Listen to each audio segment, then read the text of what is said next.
The Epic of Gilgamesh is one of the oldest literary stories in history, and it was written in the Akkadian language on clay tablets. This epic is the basis for many subsequent stories and legends in different civilizations. The Epic of Gilgamesh dates back to approximately 2100 to 2000 BC, and it recounts the adventures of King Gilgamesh, king of the Sumerian city of Uruk.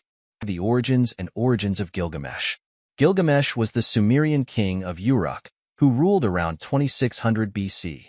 Gilgamesh is described in the epic as two-thirds god and one-third human, the son of the goddess Ninsun and the king Lugalbinda. Because of his divine origin, Gilgamesh has extraordinary strength and great wisdom, but he also possesses human traits that make him a complex and fallible character. First tablet. Tyranny and supplication. Gilgamesh is a powerful king, but he is a tyrant who exploits his people and builds massive projects using their labor power. Therefore, the people of Uruk call on the gods to save them from Gilgamesh's oppression. The gods respond by creating Enkidu, a powerful wild man who lives in the wilderness and coexists with animals. The second tablet. The meeting of Gilgamesh and Enkidu. Enkidu is seduced by Shamhat, a temple priestess, who makes him more human and leads him to Uruk to confront Gilgamesh. Gilgamesh and Enkidu face off in battle, but then become good friends and decide to go on adventures together. The third and fourth plates. The Cedar Forest Adventure. Gilgamesh and Enkidu decide to go to the cedar forest to kill its guardian monster, Humbaba. They defeat Humbaba with the help of the god Shamash. They return to Uruk victorious with the cedar. Half tablet. Ishtar and the Heavenly Bull. The goddess Ishtar tries to seduce Gilgamesh, but he rejects her. Ishtar becomes angry and asks her father, the god Anu, to send the Heavenly Bull to destroy the Uruks.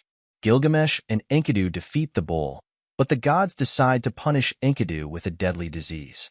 Tablets 6 and 7. Enkidu's death and grief. Enkidu dies after falling ill, and Gilgamesh becomes overwhelmed with grief and fear of death. Gilgamesh begins a journey in search of immortality. 8 and 9. The search for immortality. Gilgamesh begins his journey in search of Utnapishtim, the only one granted immortality by the gods. Gilgamesh faces many challenges on his way, including crossing the sea and encounters with divine creatures. The encounter with Utnapishtim. Gilgamesh arrives at Utnapishtim, who tells him the story of the Great Flood and how the gods granted him immortality. Utnapishtim tells Gilgamesh that immortality is not for man, but gives him a chance at a test, which Gilgamesh fails. The return of Gilgamesh and the acquired wisdom. Gilgamesh returns to Uruk empty-handed, but realizes that true immortality lies in the great deeds man leaves behind. Gilgamesh realizes that his wisdom, achievements, and constructive deeds are what will be immortalized for generations to come. And achievements. 1. Building the walls of Uruk.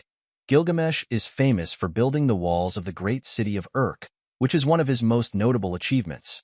2. Cedar Forest Adventure. Humbaba was killed and brought back cedar wood, which was used in building temples and great buildings. 3. Confronting the Heavenly Bull. He killed the Heavenly Bull sent by the goddess Ishtar, highlighting his courage and strength. 4. The search for immortality.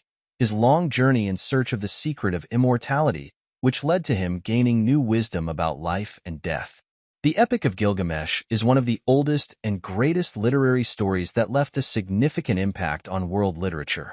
It tells the story of man on his eternal quest to know the true meaning of life and death, the relationship between humans and gods, and the importance of friendship, courage, and wisdom.